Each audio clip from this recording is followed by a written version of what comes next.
Hi అండి, మీ ఇంట్లో TV ఉందా? టీవీని కంప్యూటర్గా మార్చుకోవాలనుకుంటున్నారా? నేను చూపించే ఒక చిన్న డివైస్తో మీ టీవీని కంప్యూటర్గా మార్చుకోవచ్చు. చూసారుగా, డెల్ ఆప్టిప్లెక్స్ టైనీ సిపియూ. ఇది ఆప్టిప్లెక్స్ 3050 వస్తుంది. మీరు చూసుకోవచ్చు. ఐఫై 7th జనరేషన్ వస్తుంది, 8 GB ర్యామ్ వస్తుంది, అలాగే 256 GB ఎస్ఎస్డీతో మనం ప్రొవైడ్ చేస్తాం. అలాగే దీనికి ఇంకొక ప్లస్ పాయింట్ ఏంటంటే ఎస్ఎస్డీతో పాటు హార్డ్ డిస్క్ కూడా మనం పెట్టుకోవచ్చు. అలాగే ర్యామ్ కూడా 32 GB వరకు మనం అప్గ్రేడ్ చేసుకోవచ్చు. ఇక పోర్ట్స్ చూసుకుంటే మీరు చూసుకోవచ్చు, ఫ్రంట్ సైడ్ పవర్ బటన్ కింద ఒక 2 జాక్స్ ఉంటాయి. అట్లాగే మనకి 2 యూఎస్బీలు ఉన్నాయి. అలాగే బ్యాక్ సైడ్ చూసుకుంటే మనకి హెచ్డిఎంఐ వస్తుంది, ఒకటి హెచ్డిఎంఐ వస్తుంది, డిపి వస్తుంది, అలాగే మనకి విజే కేబుల్ వస్తుంది.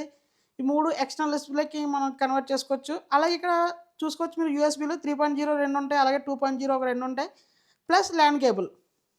అలాగే దీనికి ఒరిజినల్ ఛార్జర్ ఉంది మన దగ్గర. అలాగే మనం ఒరిజినల్ ఛార్జర్తో ప్రొవైడ్ చేస్తున్నాం. మన బెస్ట్ ప్రైస్ వచ్చేసి జస్ట్ 12,000 మాత్రమే.